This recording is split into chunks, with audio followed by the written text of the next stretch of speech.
At sa anghel ng iglesia sa Sardis ay isulat mo, ang mga bagay na ito ay sinasabi ng may 7 espiritu ng Diyos at may 7 bituin. Nalalaman ko ang iyong mga gawa, na ikaw ay may pangalang ikaw ay nabubuhay, at ikaw ay patay.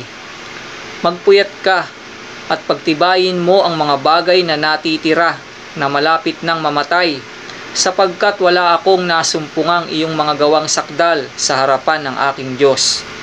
Alalahanin mo nga kung paanong iyong tinanggap at narinig, at ito'y tuparin mo at magsisi ka. Kaya't kung hindi ka magpupuyat, ay paririyan akong gaya ng magnanakaw, at hindi mo malalaman kung anong panahon paririyan ako sa iyo.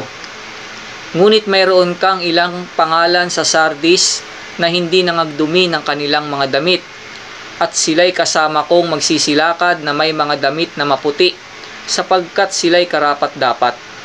Ang magtagumpay ay daramtang gayon ng mapuputing damit, at hindi ko papawiin sa anumang paraan ang kanyang pangalan sa aklat ng buhay. At ipahahayag ko ang kanyang pangalan sa harapan ng aking Ama at sa harapan ng kanyang mga anghel.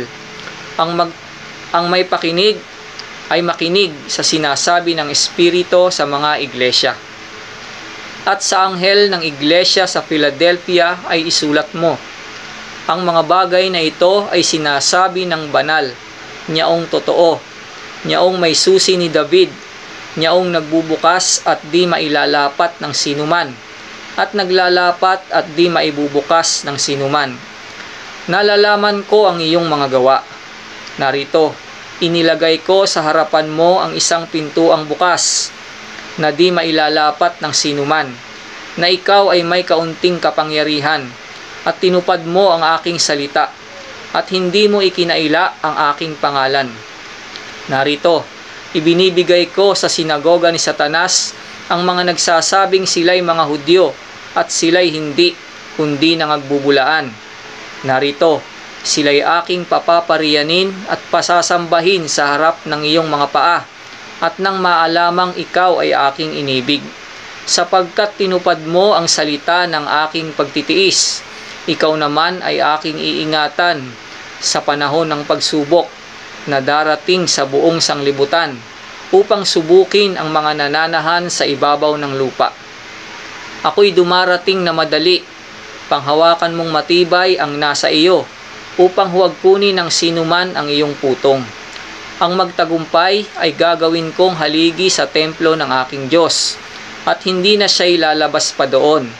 At isusulat ko sa kanya ang pangalan ng aking Diyos, at ang pangalan ng bayan ng aking Diyos, ang bagong Jerusalem, na mananaog buhat sa langit mula sa aking Diyos, at ang aking sariling bagong pangalan. Ang may pakinig ay makinig sa sinasabi ng Espiritu sa mga iglesia. At sa anghel ng iglesia sa Laodicea ay isulat mo, ang mga bagay na ito ay sinasabi ng Siyanawa, ng saksing tapat at totoo, ng pasimula ng paglalang ng Diyos. Nalalaman ko ang iyong mga gawa, na ikaw ay hindi malamig o mainit man. Ibig ko sanang ikaw ay malamig o mainit.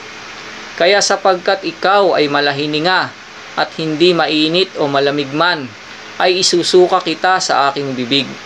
Sapagkat sinasabi mo, ako'y mayaman at nagkamit ng kayamanan, at hindi ako nangangailangan ng anuman, at hindi mo nalalamang ikaw ang aba, at maralita, at dukha, at bulag, at hubad.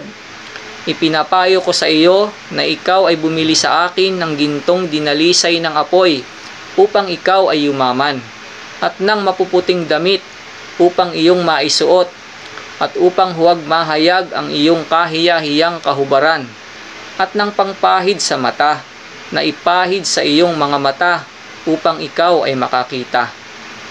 Ang lahat kong iniibig ay aking sinasaway at pinarurusahan. Ikaw nga'y magsikap at magsisi. Narito, ako'y nakatayo sa pintuan at tumutuktok. Kung ang sinuman ay duminig ng aking tinig at magbukas ng pinto, ako'y papasok sa kanya at hahapong kasalo niya at siya'y kasalo ko. Ang magtagumpay ay aking pagkakaloobang umupong kasama ko sa aking luklukan, gaya ko naman na nagtagumpay at umupong kasama ng aking Ama sa kanyang luklukan. Ang may pakinig ay makinig sa sinasabi ng Espiritu sa mga iglesia.